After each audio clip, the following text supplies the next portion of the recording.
Gruodžio 31. Kuo atlyginsiu viešpačiui už visą gerą, ką jis yra man padaręs?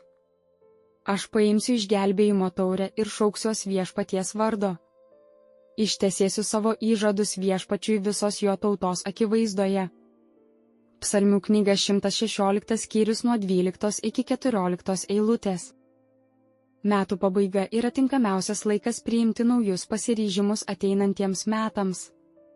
Brangus broliai, seserys, padarykime kuo daugiau gerų nutarimų ir pasiryžimų, kuo norėtume būti, ką padaryti, kiek kentėti būnant draugystėje su viešpačiu, kad padedant viešpačiui galėtume padaryti ateinančius metus geriausius mūsų gyvenime, metais didžiausių vilčių, didžiausių pastangų, o padedant viešpaties maloniai, metais didžiausių pasiekimų aukojant save, nugalint pasaulį ir jo dvasią, nugalint save ir kūno norus, atstumiant priešininką, garbinant mūsų viešpatį ir laiminant jo žmonės.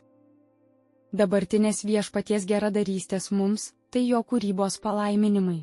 Apvaizda, išgelbėjimas, lavinimas, išteisinimas, pašventimas ir išlaisvinimas. Jo būsimos geradarystės mūsų labui yra šios pasiekimas ir gavimas karalystės, charakterio, prigimties, reginių, garbės, bendravimo, paveldėjimo ir pareigų. Pirma, kuo galime atsidėkoti už gautas geradarystės, tai paimti išgelbėjimo taurę. Taurė paprastai simbolizuoja malonius ir skausmingus išbandymus. Išgelbėjimo taurė simbolizuoja malonius ir skausmingus išbandymus, susijusius su duotu mums išgelbėjimu.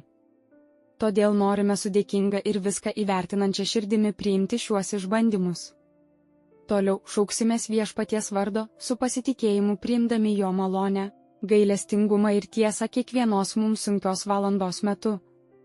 Ir galiausiai ištesėsime mūsų bendrą pasišventimo įžadą, būdami mirę savo ir pasauliui, o gyvi Dievui, taip pat ir mūsų ypatingus įžadus, kurie priklauso nuo mūsų bendro įžado. Atlikime tai dabar visų Dievo žmonių labui, dabar ir ateityje. Klausimai: kokius išbandymus patyriau šią savaitę, susijusius su šia eilute? Kaip juos priėmiau? Kas trukdė, kas padėjo? Kokios buvo pasekmės? Kuo atlyginsiu viešpačiui už visą gerą, ką jis yra man padaręs? Aš paimsiu išgelbėjimo taurę ir šauksiuos viešpaties vardo. Ištesėsiu savo įžadus viešpačiui visos jo tautos akivaizdoje. Psalmių knyga 116 skyrius nuo 12 iki 14 eilutės.